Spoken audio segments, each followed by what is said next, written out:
nie transmitowaliśmy, to potem nie wiadomo było, o co chodzi, nie? Dzień dobry, bardzo serdecznie witam. Nie wiem, czy ktoś jest, ale jak będziecie później to odtwarzać, to witam tych, co później będą. Tak jest, czekaj, zaraz ten... Na razie pokazuje 0, ale dopatrzymy. Jak wszystko zamarznięte, to ludzie się nie spodziewają, nie? Zresztą my też nie mówiliśmy, że coś możemy odpalać. Także poczekamy, czy ktoś już jest. Halo, halo. Halo, halo. Na razie nikogo nie ma. Przynajmniej tak pokazuje YouTube, że nikogo nie ma. O, ma wzięcie nasz live. O, jest, ktoś się pojawia. No bo to wiesz, zawsze trzeba im poinformować. No długo no też wiesz, długo tego live'a nie robiliśmy, nie? Dobra, piszą. Krzysztof Cieszyński, cześć panowie. O, dzień Fiderowe dobry. przygody, witam. Michał Koreń, cześć. Redaktor, cześć. Beata Rolik, witam panowie. Michał Koreń, widać i słychać. Szymczyn, witam. No, nawet No nie to pytałem, super, czy widać, to- czy słychać, ale To super. bardzo dziękujemy za informację, że widać i słychać. Za oknem zimno. Nawet pada śnieg. Ale u nas jest bardzo ciepło. Nie wiem, czy to widzicie Widać, w tle. Kominek sobie tam ładnie pracuje. Jesteśmy w bardzo przyjaznych progach siedziby Koła Wędkarskiego 29 w Kobyłce. Tak na marginesie, ja tam prywatę sobie zrobię, że jeżeli szukacie dobrego koła wędkarskiego, Koło 29 Kobyłka, bardzo serdecznie polecam. W sklepie Rybka w Kobyłce można kupić znaczki, żeby w tym kole być. Dzisiaj jest taki temat, tematem dzisiejszego tutaj naszego live'a głównym, możecie oczywiście jakoś ten live pokierować w inną stronę, natomiast chcielibyśmy zacząć od tego, żebyście może podzielili się swoimi spostrzeżeniami czy swoimi obserwacjami na temat łowisk w Waszej okolicy. Ja pochodzę z centralnej Polski i z tego, co się orientuję, to wszystko tutaj dookoła jest zamarznięte. Na każdej kałuży, na każdym jeziorku, nawet na kanale żerańskim jest dosyć gruba warstwa lodu, więc wędkarze, którzy mają wędki dłuższe jak takie, to już nie mają czego szukać na pobliskich wodach. Michał jest z północy Polski, to myślę, że tam Wszystko jest zamarznięte. jeszcze grubiej i do tego jeszcze więcej śniegu. jest nawet Bałtyk przecież pościnany, nie? Przy brzegach. W wielu miejscach. Tak, karczmy powstają i tak dalej, jak w średniowieczu. No to ci wysłałem, nie? Że na Estonii. To ci wysłałem, czy nie? Nie. Że no Estończycy normalnie otworzyli prawilną drogę przez Bałtyk. Na wyspie. No Znaczy to przez Możliwe, tak. nie przez Bałtyk, tylko przez, nie pamiętam a może przez Bałtyk, nie pamiętam.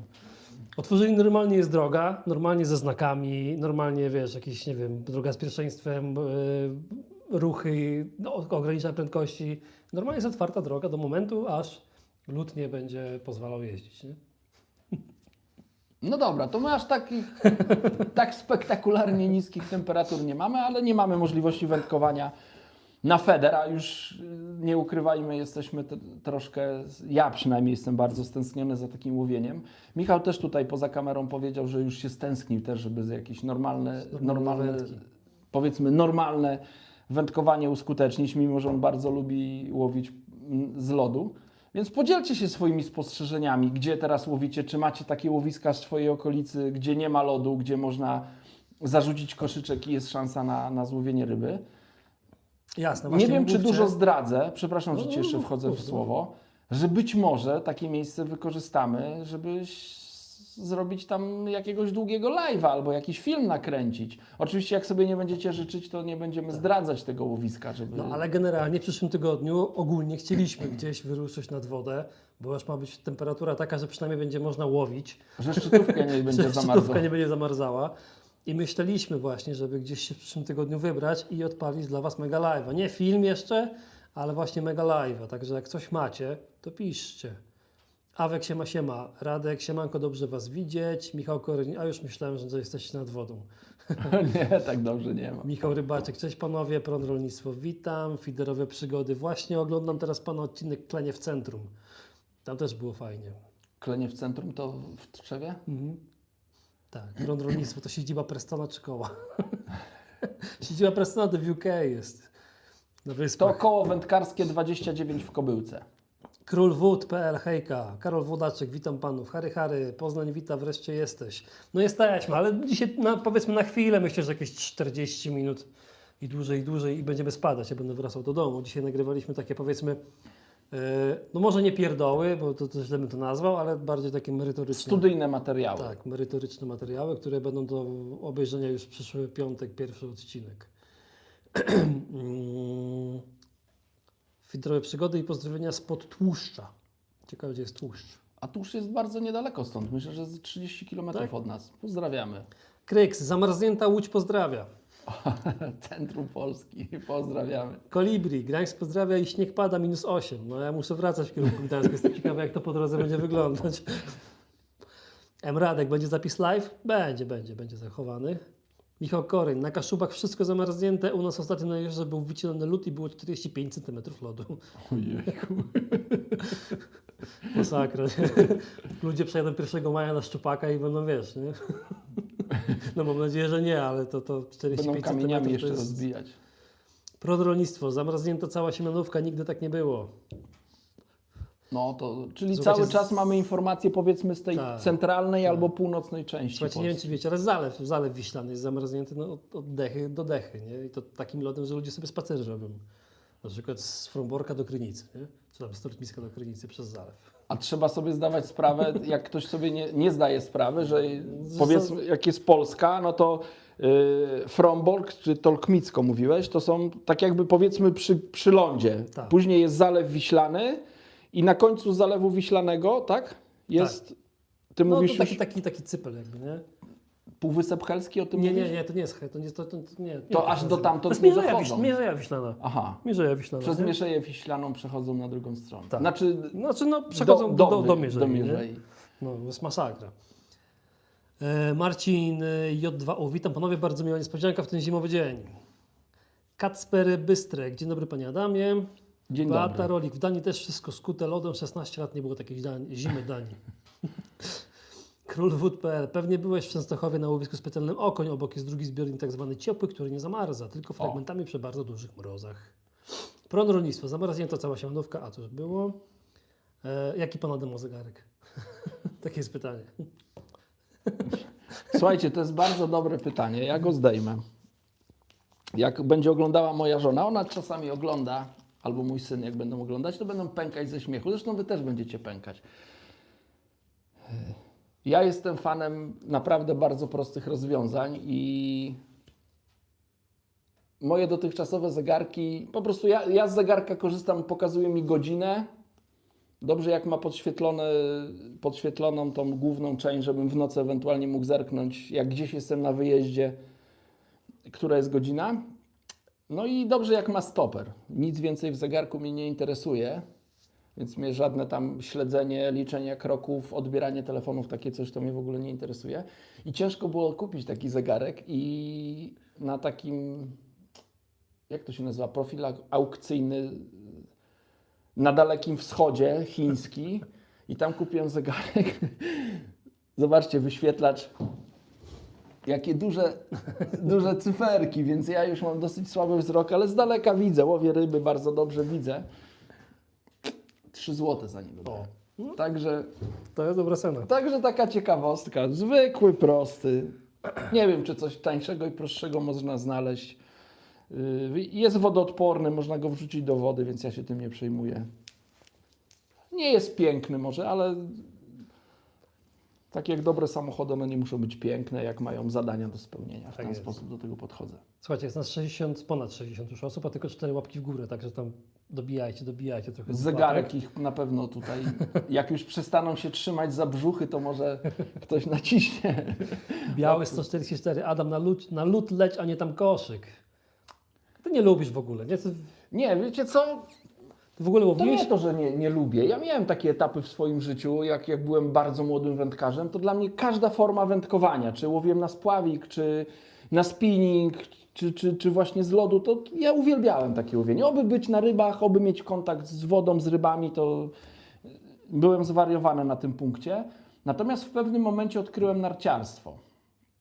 I to jest coś, tak jakby zmiana temperatur, zmiana aury z takiej szaro-jesiennej na białą, nagle mi się w głowie jakaś tam zapadka przeskakuje z wędkarstwa na narty. Ja w tym czasie myślę o nartach, najchętniej bym pojechał gdzieś na stok, pozjeżdżał, był w górach, poczuł ten górski klimat, to górskie powietrze, zerknął na tą olbrzymią przestrzeń albo poszusował po prostu na nartach, więc teraz to mnie kręci. Zresztą z Michałem trochę gadaliśmy i niedawno byłem na nartach. Jak ktoś śledzi mnie na profilu, to tam nawet jakieś pozdrowienia dla wędkarzy wrzuciłem. Jakoś, nie wiem, to wędkarstwo takie podlodowe we mnie tak jakoś bardzo nie eksplodowało. Być może dlatego, że nie łowiłem dużych ryb. Ja lubię łowić duże ryby, a z lodu przeważnie się łowi nieduże. No jeżeli są specjaliści i mają łowiska, gdzie są duże okonie, to wyobrażam sobie, że to może być duża frajda. Natomiast ja nigdy dużych, jakichś wielkich ryb z podlodu nie łowiłem. No i w tym czasie wolę inne aktywności. Macie potrawę, jak zima jest, to musi być mróz. Tak, ja coś tam uwielbiam jest, zimę, nie? uwielbiam mróz, więc mnie to nie przeraża. Czy ogólnie myślę, że ta ilość śniegu, co leży i tak dalej, to pewnie jakby tam zaplusuje na wiosnę, nie? Bo to, nie wiem, tak mi się wydaje, ale dla tych wód naszych, które gdzieś tam te stany mają niskie i tak dalej, to pewnie dobrze zadziała, nie? No żeby nie było takiego efektu, Że pójdzie jakaś tam, no może tak być, że nie? te lody nagle puszczą, żeby tak jakby powoli puszczało, żeby to nie było tak, że nagle się zrobi plus 15 Tak. i po prostu ten lód zacznie się topić, czy ta pokrywa śniegowa, która jest w górach szczególnie, zacznie się topić bardzo szybko i wtedy nastąpią przybory, bo te rzeki górskie to przeważnie Ten są moment. zrobione w rynne, więc tam bardzo szybko wszystko i schodzi, ale i szybko przybiera. Tam nie ma jakichś meandrów, nie ma terenów zalewowych, tylko rynny, które nagle przybierają. Więc oby tego nie było, żeby ludzie nie mieli strat, ale myślę, że jak najbardziej no, dla środowiska. Chociaż gdzieś też słyszałem, że i tak ta ilość, powiedzmy, tej wody utrzymanej w lodzie czy w śniegu w Polsce, to i tak jest, nie będzie wystarczająca. Zobaczymy, jak będzie. No.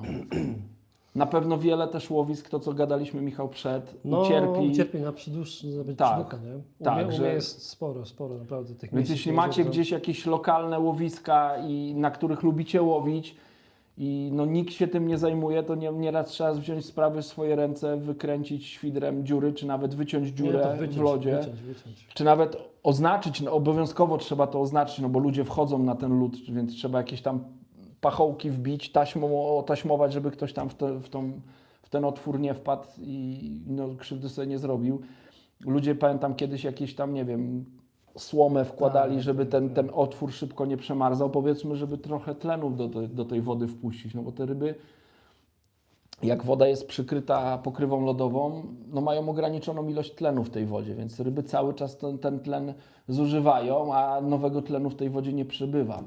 Szczególnie jak jest wynik mały i płytki, nie? Tak, no bo ja tam może mistrzem biologii nie jestem i nigdy nie byłem, więc ktoś może mnie poprawić, ale jak nie ma światła, nie ma roślin zielonych, no to nie ma fotosyntezy, nic tam nie produkuje tego tlenu. Jak jest pokrywa lodowa, no to ten tlen też z powietrza podczas mieszania do tej wody nie dochodzi, no i ryby zużywają to, co mają.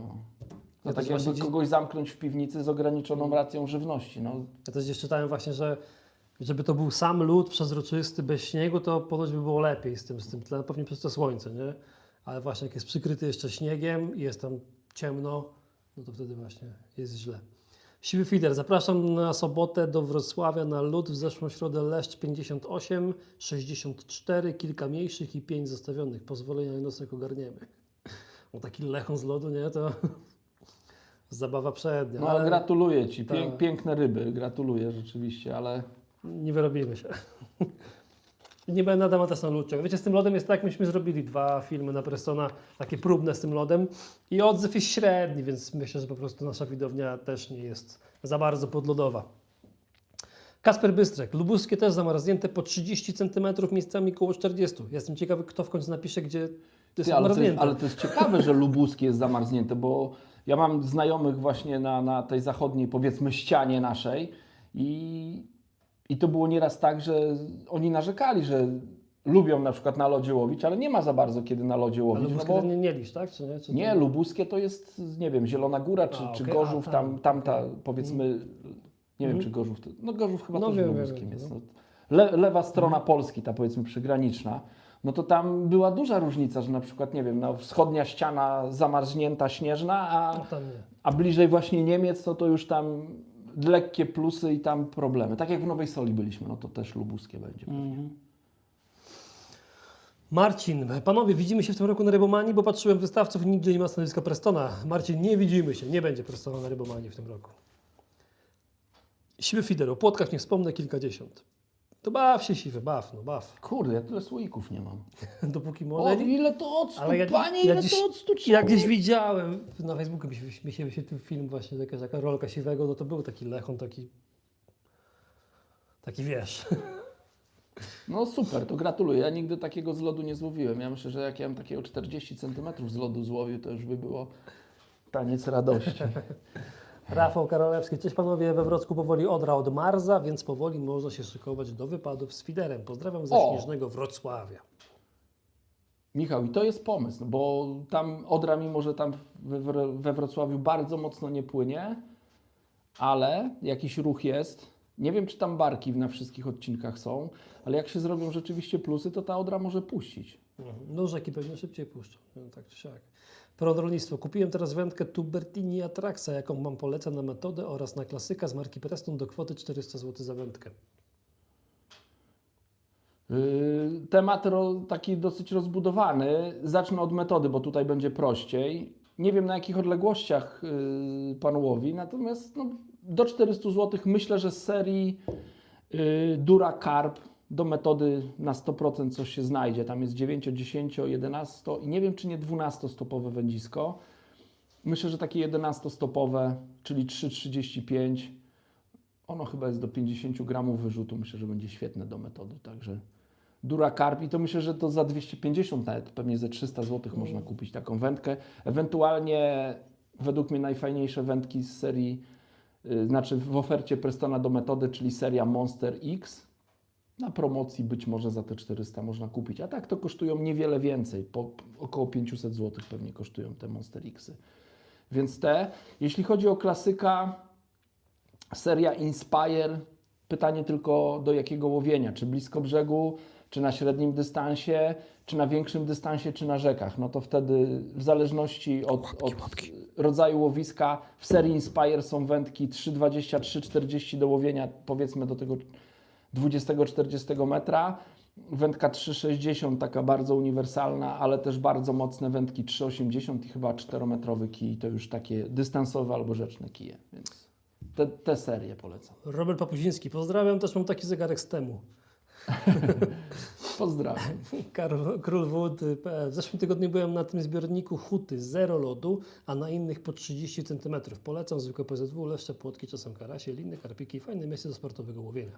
Właśnie, to poczekaj Michał, zatrzymajmy się przy tym, bo jak już drugi wędkarz wspominał o hucie,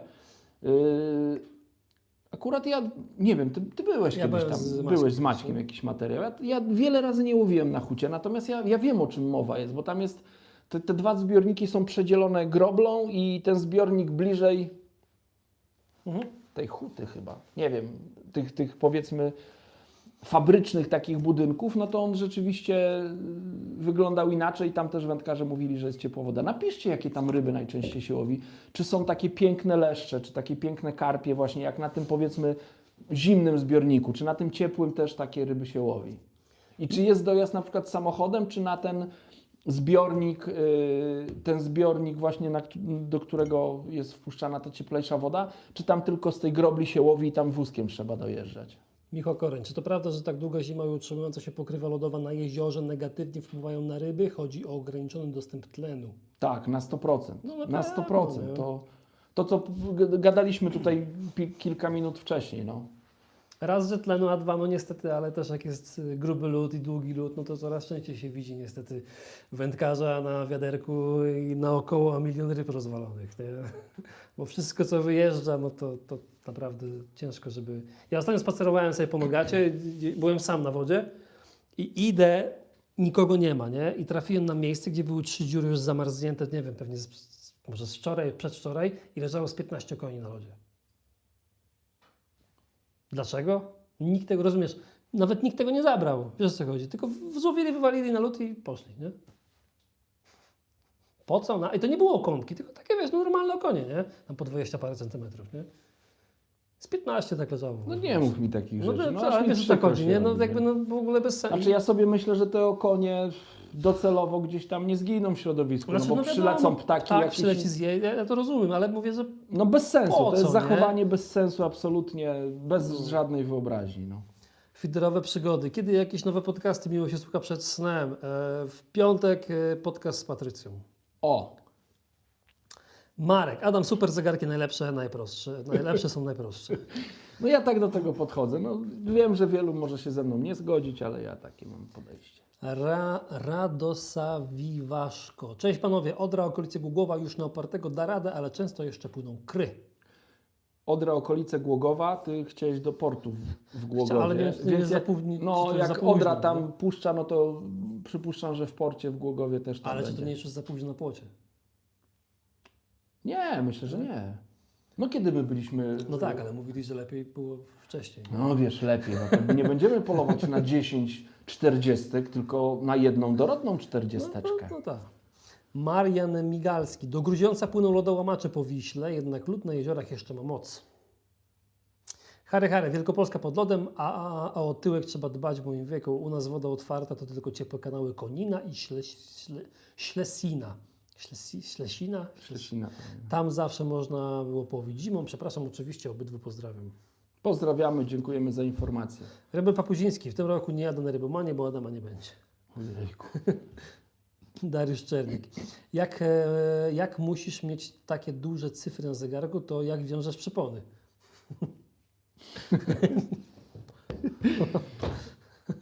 Słuchajcie, to nie jest tak, że ja mam bardzo słaby wzrok, bo jak widzicie, na co dzień chodzę bez okularów. Natomiast jak, nie wiem, widzieliście, jak są jakieś materiały na Prestonie, jak ja nie wiem, zestaw wiąże, czy właśnie Okulary. przypony wiąże, są takie materiały, gdzieś tam znajdziecie, no to posiłkuję się okularami. Te okulary, nie wiem, mają 0,75 i muszę mieć dobre światło. Chodzi o to, że jak łowię ryby, są zawody, to spojrzenie na zegarek czasami powoduje to, że nie patrzę na szczytówkę, więc ten ruch taki dosyć szybki wtedy jest i ja wszystko widzę. I tyle, dlatego takie duże. To nie jest tak, że ja, jakbyście zobaczyli, niektórzy w telefonach mają takie wielkie litery tam. Cześć Adam i musi przewinąć, żeby zobaczyć to cześć Adam, nie? No to ja tak nie mam, natomiast ułatwia mi to zdecydowanie obserwację godziny. Robert Rogiński, witam panowie. Dzień dobry. Nowe przygody. Ja też czekam, aż Bóg odpuści kanał żerański, bo już się stęskniłem niesamowicie. Jedyny plus jest taki tej zimy, że znów na wiosnę będę miał miejscówki nad Bugiem, sam dla siebie, bo kawał trzeba przejść. Urbex Germania. W życiu ryby nie złowiłem, a chodziłem z bratem na ryby. No ale to, kurczę, wszystko przed tobą. Przed tobą, oczywiście. Nie trzeba się poddawać. Przyjdzie ten moment, że zaskoczy. Zapraszam na kanał Preston Innovations Polska, bo tam prezentujemy dużo, myślę, ciekawych, takich pouczających materiałów dotyczących doboru sprzętu. Właśnie niedługo się ukaże taka seria, która, jak ktoś nie wie, to myślę, że troszkę nakreśli, jak to zrobić. Są materiały, jak przygotować zestawy. I są też materiały, jak ja podchodzę do różnych typów łowisk. Ja czy inni wędkarze, którzy współpracują z firmą Preston. Więc na kanale myślę, że jest wiele pouczających materiałów, gdzie tą wiedzę można spożytkować do wędkowania na swoich łowiskach. Także zachęcam. Ale bardzo serdecznie dziękuję, że ktoś tutaj zajrzał i napisał komentarz. Ja wczoraj, jak robiłem film na Twój kanał odnośnie tego Wrocławia, nie? To tam był taki moment, gdzie odszedłeś od stanowiska i jakiś pan przyszedł i Ci właśnie dziękował za to, co robisz dla młodych i tak dalej. Kojarzysz? Wiesz co, ja nie chcę trochę się chwalić, Akurat się to nagrało. ale dużo mam takich od takiego zwrotu informacji od ludzi, jak gdzieś nad wodą właśnie, czy ludzie przyjdą na zawody się spotkać, piątkę przybić, zdjęcie zrobić, czy gdzieś właśnie na targach, czy nieraz nad wodą spotykam wędkarzy, to dużo mi wędkarzy właśnie mówi, że gdzieś tam spróbowałem, zadziałało. Pamiętam, przyszedł taki facet na targi a propos łowienia leszczy i też tam różne rzeczy, właśnie ma takie zawody, ale on nie może tych zawodów tam wygrać, wie, tam nieźle łowi, ale ja mu tam parę swoich spostrzeżeń przekazałem, spotkałem go rok później, przyszedł na rybomanię, mówi, przyszedłem, żeby panu podziękować, wygrywam teraz już wszystko, już zupełnie inne podejście. Robert Rogiński, chłopaki od nas wycinali przeręble i wstawiali trzcinę do tego na powietrzacze. O, no super, Dlaczego? no to jest, no ale to trzeba się zaangażować, to już No, widać, że ktoś na to poświęcił tak, swój tak, czas no. i trzeba też pilnować, bo nawet myślę, że ta trzcina włożona to po jakimś czasie też Zamarznie. przemarznie, ale trzeba pilnować i także panowie, czapka z głowy i szacunek dla was, że poświęcacie swój prywatny czas, żeby dbać o łowiska, to jest cenne. Michał Furgacz, cześć. Robert Popoziński, śnieg na Cześć. lodzie powoduje przyduchę, jak jest czysty lód, to da radę. No ja też tak słyszałem, że właśnie ten śnieg, ja też nawet czytałem, że ten lód on ma jakąś w ogóle przepuszczalność tego tam powietrza pod siebie, nie? Gdzieś takie coś czytałem, że pokrywa jako lodowa jako pokrywa lodowa sama bez śniegu, nie? A śnieg powoduje tą izolację i wtedy jest... Tak No nie czytałem, wiem, ale ja ile się to nie prawda mądrzę. jest. Z Bizus, siema Adam, siema Michał, siema Michał. Siema. Cześć Adamie. A jaka u was TT? Łowicie z lodu? Łowicie? Odmarzło, zamarzło? Jaki tam jest lód? 30 cm czy 10? Bo to też ważne. No właśnie, mamy Bo zaraz przyjechać ma- do was na lód czy Bo na zaraz, żur? bo zaraz marzec, nie? Michał, mamy przyjechać tam na lód czy na żur? A my chyba w marcu byliśmy rok temu, nie? Tak. No właśnie, to zaraz jest marzec. Także majeranek już tam suszcie. Marek, w przyszłym tygodniu plus 12 ma być. No ja widziałem. Nie w całej Polsce co prawda takie temperatury, ale ma być plus. No. U mnie na północy ma być nawet plus 8 w przyszłym tygodniu. I plus 4 w nocy, no to już takie, tylko że to co mówiłeś Adam, nie? To takie plus 7, plus 6, plus 8, plus 4 za dnia to będzie to tam na dworze jest, to masakra się zrobi, nie? Że ślisko będzie. No, przecież to będą powodzie jakieś będą, jak to wszystko zacznie płynąć. Nie, ale plus 7 to nie aż tak bardzo nie będzie. Nie? Gorzej jakby tak plus 12 było, jeszcze Okej. popadał deszcz i tu ojejku. I to wtedy zimna woda idzie do rzeki. To ryby odcięte takie, że... No ja wiem, ja na pstrągi już chcę iść, nie? Ale domyślam się, że pewnie kilka razy jak pójdę, to raczej nic nie złowię, jakby nie ta pośniegówka płynęła, no ale już trudno. Radosa Wiwaszko. Panowie, ja mam pytanie sprzętowe, mianowicie o różnicę w mocy między Preston Feeder Refida a Preston Bite Extreme. Bite Up Extreme. To są... Rozumiem, że chodzi o... Bo te Bait Up Extreme są dwa modele, 3-metrowy i 3,60. No to, bo Myślę, że chodzi o 3,60 raczej, trzyczęściowy, bo jak ktoś porównuje z Fidą, która ma 3,80, no to mniej więcej podobne. Wydaje mi się, że jeżeli chodzi o moc, to Fida jest mocniejsza. Tak bym to ocenił. Natomiast jeden i drugi kij no, służy, to jest dedykowany do nęcenia. O ile jeszcze Fida, no to było takie wędzisko, bo ono przypominało feder, tylko było bardzo mocne, więc na upartego można było zastosować gdzieś na jakichś szybko płynących rzekach też jako zwykłe wędzisko. O tyle ten Bait Up Extreme, no to jest wędzisko dedykowane do nęcenia tylko i wyłącznie. Sebastian, miłego dnia panowie. Miłego. Królwód.pl, tak wpływa do niego ciepła woda z chłodzenia huty, dlatego nie zamarza. Podeślę wam potem więcej info. O, no to bardzo dziękujemy. KRC, dlaczego Adamie startujesz tylko w Polsce, a nie na Litwie czy w Czechach? Kurczę, chciałbym wystartować i na Litwie, i w Czechach. Ograniczeniem na pewno są finanse i czas. No. Wyjazd na takie zawody to jakbym jeszcze dodatkowo miał swój budżet domowy obciążać takimi kosztami, a nikt mi za to nie zapłaci, że będę sobie na zawody jeździł do Czech, no to no niestety w moim przypadku raczej to nie jest możliwe. No i czas to jest kolejna rzecz. I tak dużo mnie nie ma z moją rodziną, bo no poświęcam swój czas na starty w zawodach, a mam żonę, mam 2 dzieci, które i tak narzekają, że ojca mało w domu widzą. No to jeszcze dodatkowe wyjazdy z tego powodu no, dla mnie na razie są niedopuszczalne, chociaż miałem takie nutki, żeby gdzieś tam pojechać właśnie, szczególnie do Czech. Na Litwę też, ale szczególnie do Czech, żeby pojechać na zawody. Ale nigdy na razie jeszcze tego nie spełniłem. Może jak już moje dzieci będą na tyle dorosłe, że wyfruną z gniazda, może moja żona będzie chciała ze mną gdzieś tam popodróżować, to może w ten sposób gdzieś tam wystartuję. Ale bardzo chętnie bym pojechał, bo ja sobie zdaję sprawę, że samo uczestnictwo w zawodach to jest dodatkowa nauka, a uczestnictwo w zawodach w zupełnie nowym gronie ludzi, gdzie ma tak jak czescy wędkarze czy wędkarze z Litwy mają no, na pewno inne podejście do wędkowania, do taktyki na dane zawody. Łowią inne ryby. Myślę, że też troszeczkę inne sposoby nęcenia mają. To jest rozwijające. Ja od tych wędkarzy też chciałbym się nauczyć. Szczególnie od Czechów, no bo Czesi dodatkowo mają rybne wody, więc to jest fajne, że tam jak się spojrzy na wyniki na czeskich łowiskach, gdzie no, tam nierzadko się łowi ponad 20 kg na głowę, albo i lepiej nieraz, no to sama przyjemność na takich zawodach startować. Poza tym, z tego co się orientuję, to też Czesi do zawodów podchodzą, nie wiem jak to powiedzieć, ale tak z głową. U nas, żeby wystartować w zawodach, na przykład Grand Prix Polski, no to trzeba bardzo rano wstać, żeby przygotować towar.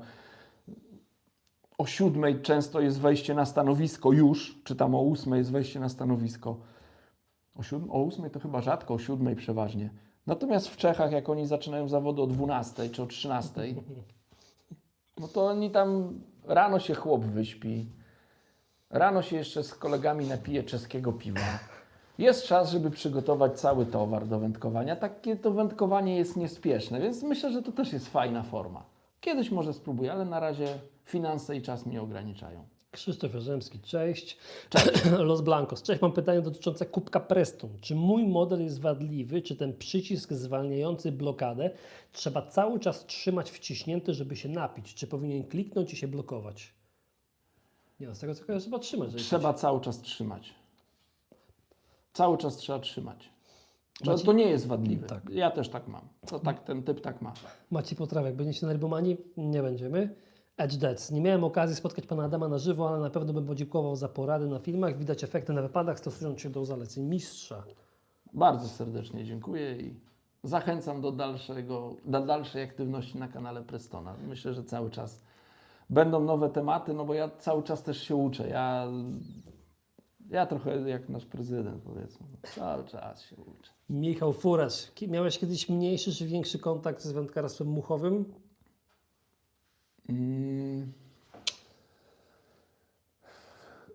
Chyba nie. Tak się zawahałem, jakby to określić. Nigdy nie złowiłem rybę chyba na sztuczną muchę. Miałem kontakt taki pośredni troszkę, bo byłem kiedyś na obozie wędkarskim jako powiedzmy instruktor spławikowy i w ramach tego obozu byli koło nas koledzy i koleżanki, którzy uprawiali wędkarstwo rzutowe i wziąłem tam od nich wędkę i próbowałem wędką ze sznurem właśnie zarzucać.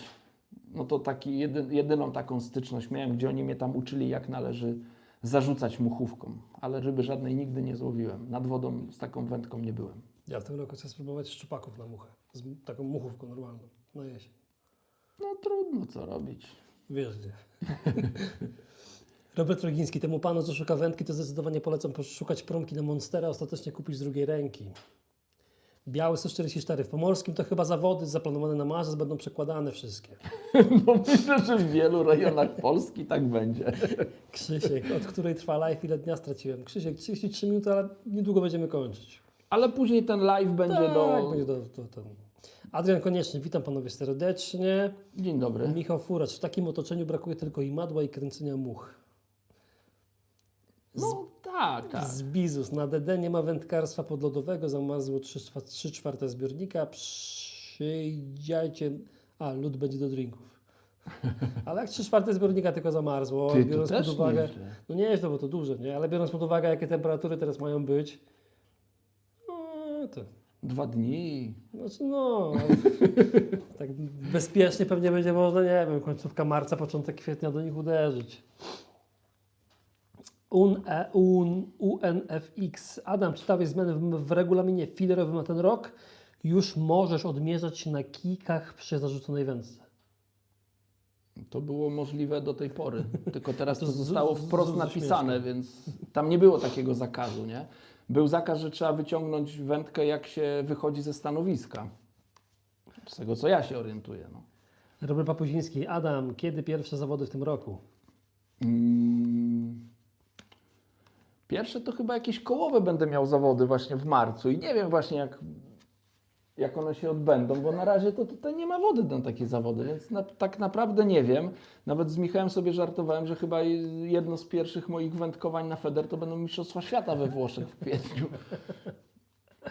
Krzysiek, jak radził sobie Adam z wędkowaniem, zanim dostał wsparcie sponsorów Zanęty Rybaki? Czy mógłby pokazać wędkowanie niezawodnicze? Kurde, mi się wydaje, że my często pokazujemy wędkowanie niezawodnicze na filmach. Znaczy ja nie rozumiem, co to znaczy niezawodnicze, że co, że jestem bez jokersa, na przykład bez ochotki i łowię na kukurydzę, czy tam na... Nie wiem. Jak sobie radziłem? No, takie początki, no to pierwszy kosz wędkarski, który miałem, no to były lata 90. jeszcze poprzedniego wieku. To sobie zrobiłem sam. Zwykły kosz wędkarski to była, pamiętam, taka skrzynka ze sklejki. Ona była na ramię, na nóżkach, w tej części dolnej, powiedzmy. I nad tym były półki, które były otwierane. Zawiasy były, nie pamiętam, czy w pierwszym koszu miałem już zawiasy, czy miałem zawiasy chyba zrobione ze skórzanego paska. Więc zawias to był pasek. A tutaj, żeby po drugiej stronie miałem takie oczka jakieś z drutu czy z blachy zrobione i też właśnie paskiem przeciągałem i na końcu zapinałem tak, jak się zegarek zapina, żeby mi gdzieś podczas transportu ten kosz się nie otwierał. To był mój taki pierwszy kosz. Siedzisko to mi tata pomagał na kawałku sklejki, miałem kawałek skaja i gąbkę i tam powiedzmy taką tapicerską pierwszą robotę robiłem, że tam od dołu jakimiś gwoździkami to przybijałem, żeby było na czym siedzieć i tyle. No to był mój pierwszy kosz, który zrobiłem. Pierwszą tubę na wędki to też mi tata pomógł zrobić, bo to była tuba zrobiona z kartonowej takiej tuby mniej więcej tej średnicy. Tak jak teraz się wędki bardzo często gdzieś kupuje, to pakują w tego typu tuby. To była moja pierwsza tuba na wędki. Tata mi do tego przyczepił jakiś parciany pasek i miałem, a jeszcze zapięcie na górze było i miałem tubę na wędki. Pierwsza torba na siatki to była torba zrobiona z worka takiego zwykłego. Nie wiem, jak to się kiedyś ziemniaki w takich workach przechowywało. Miałem nowy taki worek. Też mój tata dosyć biegle, on był człowiekiem renesansu, on wszystko umiał robić, więc na maszynie też szył i na maszynie, pamiętam, mi taką okrągły pokrowiec zrobił, gdzie tam się mieściła właśnie okrągła siatka na ryby i podbierak. Z rączką to oczywiście było. Pierwsze rolki dotyczki, bo ja zaczynałem na spławik, no to pierwsze rolki dotyczki były wykonane z wałków malarskich. Gdzieś tam wbijane to było w ziemię. Później jak drugie rolki też sobie sam zrobiłem, ale tam już były rolki takie rozkładane z teleskopowymi nóżkami, no to już w ogóle czułem się, jakbym Pana Boga za nogi złapał. Nie marzyłem nawet, żeby mieć wiadra profesjonalne wędkarskie, tylko zanętę mieszałem w zwykłych takich miskach, powiedzmy ze sklepu AGD i to takie były moje początki, gdzieś tam nad wodę jeździłem. Jak najczęściej, jak najwięcej jeździłem na zawody, podpatrywałem wędkarzy. Wtedy po pierwsze nie było takiego dostępu do wiedzy, no bo wędkarze chętnie się tą wiedzą nie dzielili, więc trzeba było po prostu, jak ktoś coś wypatrzył, to było jego. Ewentualnie jak miał dobrych kolegów, to ktoś tam komuś podpowiedział. Tak to wyglądało. Teraz jest YouTube i można powiedzieć nawet za darmo ludzie mają dostęp naprawdę do bardzo fachowej wiedzy. No i do sprzętu wtedy tego tak nie było, naprawdę nie było. No. Uwierzcie mi. Kryks, a ja tylko powiem, że zajebiaszcza to czapka. To jest nowa czapka z serii Core. Założyłem czapkę, bo już tak nie zajebiaszczą fryzurę już nie mam, więc założyłem czapkę. Marcin, Panie Adamie, w jaki sposób można się z Panem skontaktować? Bo przygotowałem dla Pana i dla Li mały gadżet, którego brakuje mi w stajni Prestona. Na pewno mile zaskoczy.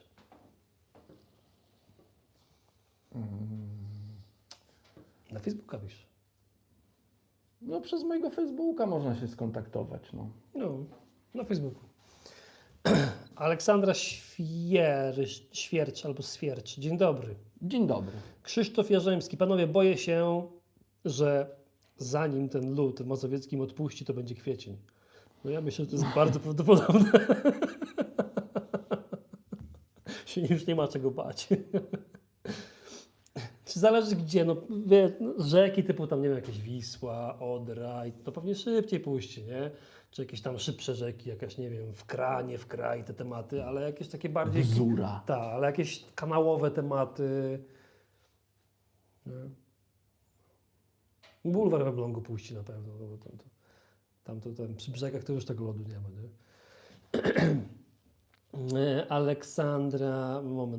Aleksander, przepraszam, Aleksander, nie Aleksander, sorry.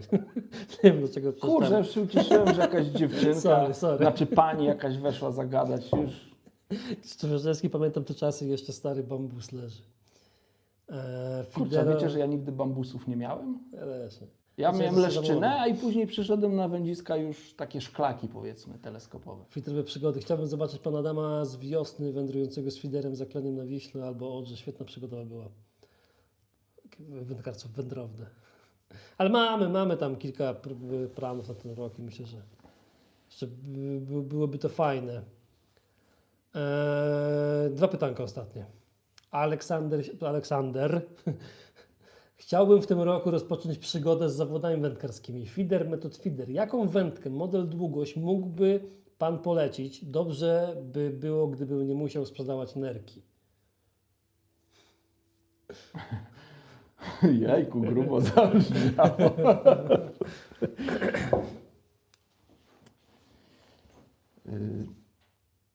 Jeśli chodzi o wędzisko takie, nie wiem, jedno do wszystkiego,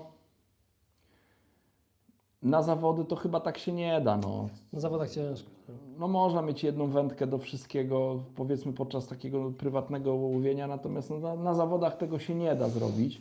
Tak mi się wydaje. Nie wiem jaka też ranga zawodów, no bo A ja nie wiem, ile nerka teraz kosztuje. Więc... kurde, a wiesz ile kosztowała tydzień temu? No właśnie, no nie gadajmy o takich rzeczach. No. No ale wiesz, jak nerka na przykład, nie wiem, za 100 koła kosztuje, no to spokojnie można. Dobra, Michał, no, nikogo do tego nie namawiamy. Myślę, że do metody trzeba, przynajmniej ja wybieram inne wędki do metody, inne do klasyka.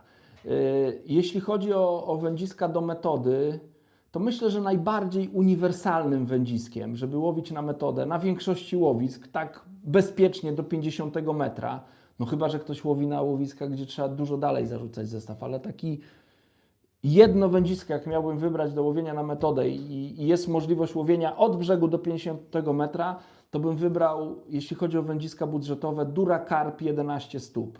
Taka wędka z stajni Prestona, Dura Carp się nazywa, 11 stóp to jest długość, 3,30. To jest wędzisko do metody, nie wiem ile one, niecałe pewnie 300 w sklepie kosztuje. Jeśli chodzi o klasyka, no to też zależy jakie łowisko, no bo ja inne wędziska stosuję bliżej brzegu, inne dalej od brzegu, inne wędziska na wodach stojących, inne na rzekach. Ale załóżmy, że ktoś też łowi na wodach stojących, no to myślę, że też wędzisko takie uniwersalne to takie 3,60 do 60 gramów i z takiego wędziska spośród oferty Prestona, no to polecam Inspire 3,60 właśnie do 60 gramów. Fajne, kompaktowe wędzisko, bo 3-elementowe, bardzo czułe szczytówki i nie jest też drogie. Myślę, że około 500 zł będzie kosztować, niewiele ponad. W promce pewnie poniżej 500, więc takie dwa wędziska bym polecił. Oczywiście wędzisko te 3,60 też da radę do łowienia na metodę. Jak będzie trzeba zarzucić ponad 50 metrów, to wędzisko z klasyka można wykorzystać. Wtedy trzeba wykorzystać najmocniejszą szczytówkę i ono też da radę, spokojnie. Natomiast wędzisko do metody, od metody do klasyka zastosować, to już niekoniecznie. Chodzi o to, że oczywiście rybę się wyholuje, jak się zatnie rybę, to się wyholuje. Chodzi o to, że wędziska takie metodowe, które są przeznaczone na łowiska komercyjne, one przeważnie mają bardziej toporne szczytówki. Przy karpiach nie ma to znaczenia, nawet lepiej stosować bardziej toporną szczytówkę niż lżejszą szczytówkę. Natomiast przy łowieniu białych ryb typu, nie wiem, płotki, krąpie, nieduże leszczyki, gdzie często te brania są dosyć delikatne, to te brania, nawet najdelikatniejsze szczytówki metodowe mogą nie pokazać tych brań. Tu chodzi tylko o wskazywanie brań, więc dlatego wędka od klasyka do metody jak najbardziej, a wędka od metody do klasyka, szczególnie do łowienia małych ryb, no to przeważnie może być utrudniona sygnalizacja. Mam nadzieję, że pomogłem. Jeśli nie, to zachęcam do śledzenia kanału Preston Innovations Polska, no bo już niedługo na YouTubie pokaże się cykl filmów. Który Na razie nazwę je Mój Sprzęt, gdzie będziecie mogli to jest? zapoznać się z moim podejściem do wyboru wędzisk na różne typy łowisk. Mariusz Niewczas, będziemy łowić na połańcu na kanale. O, Tylko tylko... tam nie można być prywatnie. No właśnie, wiesz co, tam trzeba się zapoznać z regulaminem, bo tam było tak, że chyba od stycznia można było tylko wędkować podczas zawodów w soboty i w niedzielę. Natomiast, Tak mi się wydaje. No. natomiast chyba teraz tam miejscowi protestowali i nie wiem, czy tam nie jest wyznaczony taki odcinek, Gdzie można? że poza zawodami można wędkować. Tylko nie wiem, czy to jest tylko i wyłącznie dla wędkarzy z okręgu Tarnobrzeg, bo to chyba jest woda okręgu Tarnobrzeg, tak mi się wydaje. Jakbym się mylił, to mnie poprawcie. Więc nie wiem, czy ten odcinek jest tylko dla wędkarzy z okręgu Tarnobrzeg, czy dla wszystkich wędkarzy. Więc no też trzeba brać takie łowisko pod uwagę. Też może być ciekawie, bo tam jakby leszcze takie wpłynęły. Ojej, Junio, to by było fajnie. Niom. Czy próbował Pan łowić metodą drobne ryby na waftersy 4 mm, haki 16-18? Jakie są Pana doświadczenia? Znamy realia PZW i różnie bywa z większymi rybami, a fajnie, gdyby ręka rybom śmierdziała. Można oczywiście próbować łowić. Ja nie wiem, co to znaczy dla kogoś małe ryby, no. No bo jak ktoś chce łowić, nie wiem, małe ryby na waftersy, to chyba bym wolał łowić małe ryby na białe robaki. Tak mi się wydaje, zakładać po prostu na bagnet, czy nawet na haczyk białego robaka. Ale można to robić, oczywiście. Można, jak najbardziej. Wtedy pewnie nie pelet, tylko zanęta do podajnika. Aleksander, który przez chwilę był Aleksandrą, napisał dziękuję. Proszę bardzo. Kolibri, panowie, jak ja zaczynałem wędkowanie, to był bambus, żyłka, stilon, gorzów, ciasto z mąki, Z mąki kukurydzianej. a zanęta, moczony chleb i płatki owsiane i się łapało wtedy. I Robert lepiej sobie haczyki na sztuki. No ja też takie czasy pamiętam, naprawdę takie czasy pamiętam. A ja bym z chęcią taki film zrobił, ale zobaczymy. Dobra, miało być ostatnie pytanie, ale będą jeszcze ostatnie dwa, to już na pewno będzie koniec, bo już bateria mi będzie padać. Krzysiek pyta, czy według Pana spławik jest najlepszą metodą na start? Od czego zacząć z dzieckiem i kiedy? Myślę, żeby zacząć z dzieckiem, to nie można tego dziecka zrazić na starcie. Wyobrażam sobie, że są takie dzieci, które no, mają jakąś taką naturalną, nie wiem, chęć wędkowania. No ja myślę, byłem przykładem takiego gościa. Ja, czy bym pojechał na spinning, czy na spławik, to ja po prostu chciałem łowić ryby, być nad wodą, więc dla mnie sposób łowienia nie miał znaczenia. Natomiast myślę, że wiele osób może zostać zniechęconych, jeżeli będzie zbyt ambitna metoda łowienia, zbyt trudna technicznie, czy taka, która no nie da ryb, że facet pójdzie, nie wiem, z synem na ryby i nic nie złowią, nie będzie brań, no to taki dzieciak no, może się zniechęcić. No jeszcze gdzieś tam nad tą wodą można zmoknąć, można zmarznąć, więc można się zniechęcić. I dlatego myślę, że spławik może być takim dobrym rozpoczęciem. Albo metoda. Albo metoda, ale ja myślę, że od spławika bym zaczął. Spławik i to też najprostsza forma spławika. Najprostsza forma, czyli bat, tak zwany bat, czyli wędka teleskopowa, taka rozkładana teleskopowa, zestaw przyczepiony do szczytówki, bez żadnego kołowrotka. To jest najprostszy zestaw, po prostu no zarzucamy, wyciągamy, nie trzeba nic zwijać, tam się nic nie plącze, ani na kołowrotku, ani podczas holu.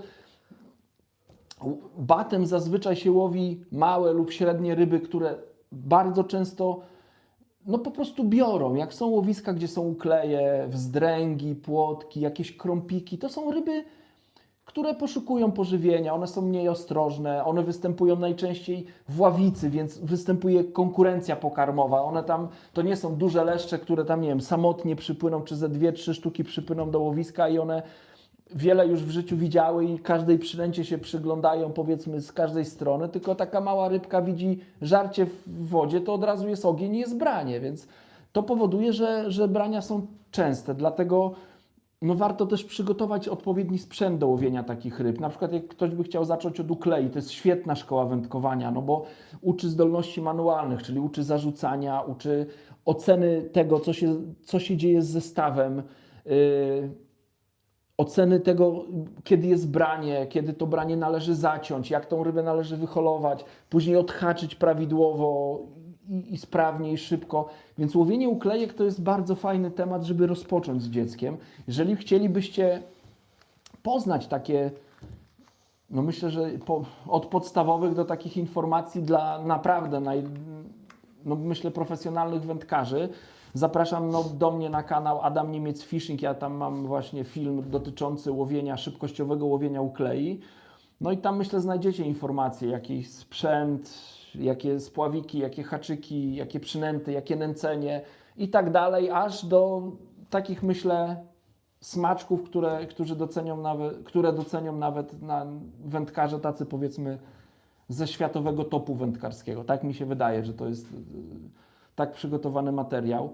Więc ja bym zaczął od spławika. Mam też taką poradę dla ojców, którzy mają dzieci, z którymi chcieliby pójść na ryby. Nie tylko chłopców, ale także dziewczynki, no bo wiele dziewczynek też sobie świetnie radzi. Na tym pierwszym poziomie nie ma rozgraniczenia, nie wiem, chłopcy, dziewczynki, tak jak jest później powiedzmy w dorosłym wędkowaniu, że są spławikowe zawody dla kobiet, spławikowe zawody dla facetów, to powiedzmy do juniora, czy tam do młodzieżowca, dziewczyny startują razem z facetami. Takim przykładem jest na przykład Patrycja nasza, która tu jest w teamie Prestona. Patrycja reprezentowała Polskę w juniorach tam nie było rozgraniczenia. Będzie to na podcaście. Tak, i Patrycja jak równy z równym lała tych chłopaków, którzy zobaczyli Patrycję, co pomyśleli, o dziewczynka, nie? A tu dziewczynka przyszła i dużo więcej złowiła niż oni. Więc też jak macie córki i córki mają jakąś taką przejaw, chciałyby spróbować, też bierzcie te dziewczyny na ryby, one też sobie świetnie radzą. I warto właśnie gdzieś zainteresować się, bo często koła wędkarskie mają tak jakby w swoich siedzibach, czy tam w ramach działalności swojego koła mają coś takiego jak szkółki wędkarskie. I te szkółki wędkarskie najczęściej są bezpłatne, więc uczestnictwo w takich zajęciach nic nie kosztuje, po prostu trzeba sobie zagospodarować czas, żeby to dziecko na taką szkółkę zaprowadzić. W tych szkółkach najczęściej są ludzie pasjonaci, którzy nie biorą pieniędzy też za swoją pracę, oni to robią społecznie, ale przekazują swoją wiedzę wędkarską, zajmują się tymi dziećmi i tak jakby potrafią wprowadzić na te dzieci właśnie do wędkowania. Jeżeli ktoś jest z okolic Warszawy, bardzo serdecznie zapraszam do koła w Kobyłce, koło 29 Kobyłka. Jak wejdziecie na Facebooku, tam są ogłoszenia, nawet chyba nie wiem, który to jest. Nie wiem, czy w ten weekend nie będzie właśnie jakiegoś spotkania szkółki wędkarskiej w tej siedzibie, przy tym stole tutaj pełno dzieciaków siedzi, są instruktorzy, którzy pokazują właśnie jak rozpoznawać ryby, jak robić zestawy, wiązać haczyki i tak dalej. Opowieści różne są. Także dla tych, co lubią łowić na spinning. Z tego, co się orientuję, to ci instruktorzy też taką wiedzę przekazują, więc warto, myślę, od czegoś takiego zacząć. Ja przynajmniej tak bym w ten sposób poszedł. A później już trzeba zobaczyć, co to dziecko chce dalej. I to, co Michał wspomniał, metoda to też jest dobre miejsce. Tylko masz rację, że wtedy jest kołowrotek, zarzucanie, jest wiele rzeczy. To jest tak jakby już dla mnie kolejna. Wyżej, nie? Jak to dziecko już tak zacznie, powiedzmy, łowić te małe rybki. rybki. Od spławika, bo to nawet jak się spodoba komuś łowienie tych małych rybek, to ten ktoś sam będzie chciał spróbować złowić te większe rybki i jakby sam będzie dążył do tego, jak je złowić i będzie chciał się po prostu nauczyć. Nie? Słuchaj, ty patrzysz przez pryzmat metody w ten sposób, że jeździsz na łowiska i jeździsz z ludźmi, którzy są powiedzmy na jakimś tam poziomie ponad średnio zaawansowanym, tak bym powiedział, jeżeli chodzi o metodę. Więc tych ryb siłą rzeczy gdzieś tam dosyć dużo trafiało do podbieraka, ale ja na przykład jeździłem na łowiska, gdzie miałem brania bardzo często, a obok mnie stali młodzi wędkarze, którzy nie mogli mieć brania, bo źle skleili podajnik, ten podajnik się rozwalał w czasie zarzucania, albo był za mocno sklejony, że nie puszczał przynęty. Bo nie oglądali naszego filmu Podstawy metod feeder, metoda dla każdego. Też, ale rozumiesz, tu jest więcej możliwości, żeby popełnić błąd.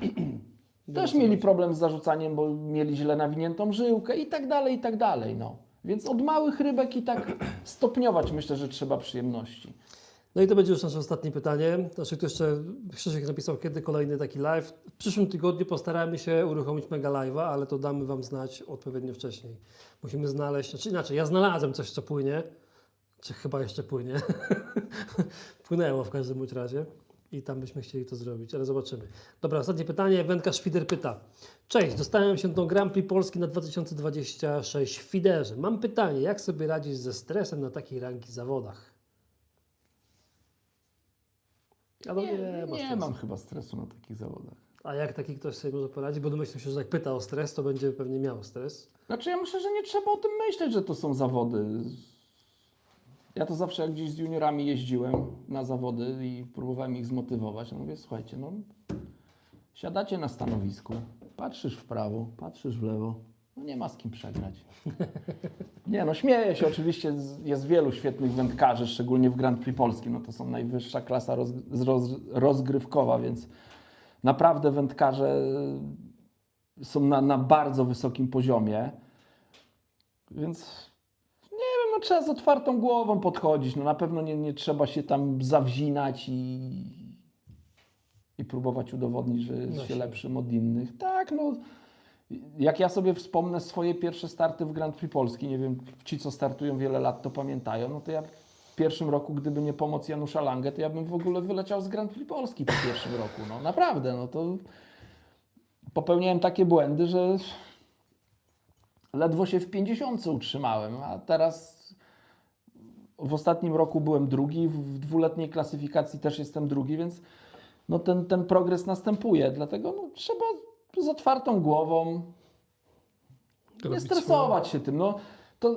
słuchajcie, to jest hobby, to jest coś, co ma nam sprawiać przyjemność. I jazda na takie zawody i myślenie o tym, że now or never, czyli albo nam się teraz uda, albo nie i jak się nie uda, no świat się nie zawali. No, będą następne zawody, następna tura i tyle. No, trzeba do tego w ten sposób podchodzić. No, to jest nasza zabawa. Od tego nie zależy niczyje życie ani zdrowie. My nie jesteśmy chirurgiem, który będzie, nie wiem, prowadził operację na otwartym sercu i on ma stres, żeby tam ten skalpelek, powiedzmy, w złą stronę mu gdzieś tam nie pojechał, żeby cały czas musi być skupiony. Trzeba się tym cieszyć i tyle. Podchodzić jak do każdego normalnego wędkowania. No i to było nasze ostatnie pytanie. Musimy spadać. Także dziękuję Wam bardzo za prawie godzinny live. 57 minuta właśnie dobija. Tak. No i co? No, trzymamy kciuki, żeby to odmarzło no, w miarę szybko. Tak, bardzo serdecznie dziękujemy za aktywność. Początek miał być odnośnie łowisk, później sprawa zeszła na inne tematy, ale to tak zawsze jest, o tym mówiliśmy, że może Tak. gdzieś tam podążyć inną ścieżką. Miło było, że pytaliście, że byliście. Bardzo serdecznie dziękuję za to i co, za tydzień się pewnie No mam w nadzieję, następnym tygodniu, mam może nie za nadzieję, tak. tydzień. Mam nadzieję, że w następnym tygodniu, jeżeli ta pogoda nie spłata figle, się nie obróci 180 stopni, to myślę, że czwartek albo piątek oczekujcie mega live'a, ale to jeszcze wtorek, środa poinformujemy, nie? Dziękujemy i do zobaczenia. Na razie.